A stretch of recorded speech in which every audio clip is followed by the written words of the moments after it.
In 1814, Europe believed the nightmare was over. Napoleon Bonaparte had been defeated and exiled to Elba. But in March 1815, he escaped. Landing in France, he marched toward Paris. Soldiers sent to arrest him instead joined him. Within weeks, Napoleon reclaimed the throne. The period became known as the 100 Days. Europe mobilized once more. This time, they intended to end him forever. A powerful alliance formed against him. Britain, Prussia, Austria, and Russia. Two armies stood directly in Napoleon's path in Belgium.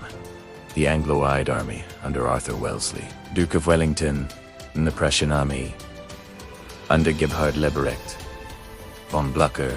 Napoleon moved fast. He planned to defeat them separately before they could unite. Divide, strike, conquer. It was a strategy he had mastered before. On June 17, 1815, heavy rain poured across the fields near the village of Waterloo. The battlefield turned into mud. Napoleon delayed his attack, waiting for the ground to dry, believing artillery would be more effective. That delay would prove critical. Late morning, June 18th, French artillery opened fire. Napoleon launched assaults against key positions, including the fortified farmhouse of Hougoumont.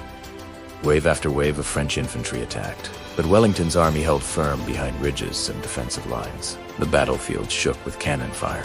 Believing the British were retreating, Marshal Ney ordered a massive cavalry charge. Thousands of French horsemen thundered across the field, but Wellington's infantry formed squares, tight defensive formations, bristling with bayonets. The cavalry slammed into walls of steel. Horses fell. Riders fell. The squares did not break. As the day wore on, distant thunder echoed from the east. It was not a storm. It was the Prussian army had arrived. Despite earlier defeats, they marched hard to reach what? By late afternoon, fresh Prussian forces attacked Napoleon's right flank. Now, the French army was fighting on two fronts. The tide was turning. In a final, desperate move, Napoleon committed his most elite troops, the Imperial Guard. These veterans had never been defeated in battle.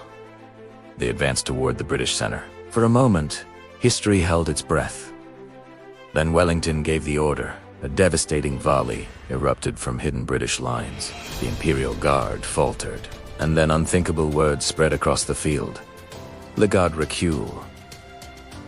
The Guard is retreating."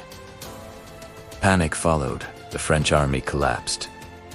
By nightfall, it was over. Napoleon's final gamble had failed. He would soon surrender and be exiled again, this time to the remote island of St. Helena, where he would die in 1821.